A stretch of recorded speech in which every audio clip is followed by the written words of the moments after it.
നമസ്കാരം. വീണ്ടും കുറഞ്ഞ നിരക്കിൽ മികച്ച ആനുകൂല്യങ്ങൾ നൽകുന്ന പ്ലാനുമായി എത്തിയിരിക്കുകയാണ് BSNL. 60 ദിവസത്തെ വാലിഡിറ്റി നൽകുന്ന 345 രൂപയുടെ പ്ലാനാണ് അവതരിപ്പിച്ചിരിക്കുന്നത്. പ്രതിദിനം 1 GB ഡേറ്റ, അൺലിമിറ്റഡ് കോളുകൾ എന്നിവയ്ക്കൊപ്പം 100 SMS നൽകുന്നുണ്ട്. മറ്റ് ടെലികോം കമ്പനികളുടെ പ്ലാനുകളിൽ നിന്ന് BSNLന്റെ പ്ലാൻ വ്യത്യസ്തമാകുന്നത് കുറഞ്ഞ നിരക്ക് കൊണ്ടാണെന്നാണ് ഒരു വിഭാഗം പറയുന്നത്. ഇത്ര കുറഞ്ഞ നിരക്കിൽ 1 GB ഡേറ്റ നൽകുന്ന പ്ലാനുകൾ വേറെ ഇല്ലെന്ന് പറയുന്നവരും ഏറെയാണ്. വളരെ കുറച്ച് ഡേറ്റ മാത്രം ഉപയോഗിക്കുന്നവർക്ക് ഈ പ്ലാൻ ഏറെ ഉപകാരപ്രദമാകുമെന്നാണ് വിലയിരുത്തുന്നത്. മറ്റ് സ്വകാര്യ ടെലികോം കമ്പനികളെക്കാൾ BSNL മികച്ച പ്ലാനാണ് കൊണ്ടുവന്നിരിക്കുന്നതെന്ന് പറയാം.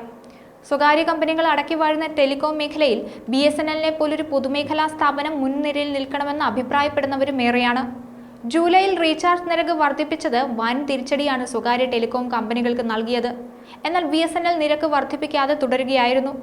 ജിയോ 12% മുതൽ 25% വരെ വർദ്ധിപ്പിച്ചപ്പോൾ എയർടെൽ 11 മുതൽ 21% എന്ന തോതിലും വോഡഫോൺ ഐഡിയ 10 മുതൽ 21% എന്ന നിലയിലുമാണ് നിരക്കുകൾ ഉയർത്തിയത്. ഇതോടെ പലരും സിം പോർട്ട് ചെയ്ത് BSNLലേക്ക് മാറിയിരുന്നു.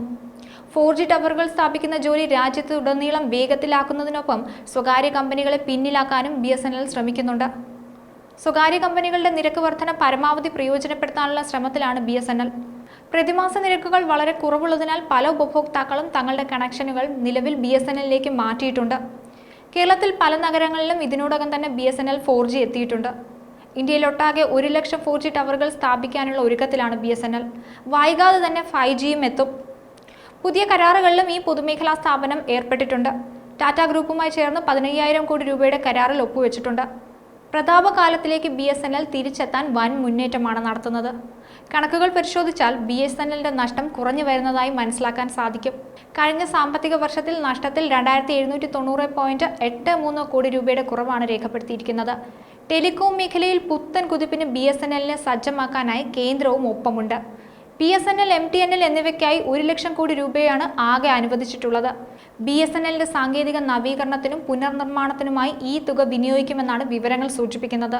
ഇത് 4G സേവനങ്ങൾ രാജ്യമൊട്ടാകെ വിപുലീകരിക്കാനും BSNLനെ സഹായിക്കും. തദ്ദേശീയമായി നിർമ്മിച്ച 4G നെറ്റ്വർക്ക് സാങ്കേതിക വിദ്യകളാകും BSNL ഇതിനായി ഉപയോഗിക്കുക. ടാറ്റ കൺസൾട്ടൻസി സർവീസ്, C-DOT എന്നിവയുമായി സഹകരിച്ചാവും BSNLൽ 4G നെറ്റ്വർക്ക് യാഥാർത്ഥ്യമാക്കുക. 4G ടവറുകളുടെ എണ്ണം കൂട്ടാനാണ് BSNL നിലവിൽ ശ്രമിക്കുന്നത്. കേരളത്തിലെ ടവറുകളുടെ എണ്ണം 6,000-ൽ നിന്ന് 14,000-ലധികമായി കഴിഞ്ഞു. BSNLൽ 5G കൂടി വരുമ്പോൾ ജിയോയ്ക്കും മറ്റ് സ്വകാര്യ ടെലികോം ഭീമന്മാർക്കും ഇത് വലിയ വെല്ലുവിളിയായി മാറും. നിലവിൽ പല ഉപഭോക്താക്കളും ജിയോയിൽ നിന്ന് മാറിയിട്ടുണ്ട്. ന്യൂസ് ഡെസ്ക്, ഈനാട് മലയാളം.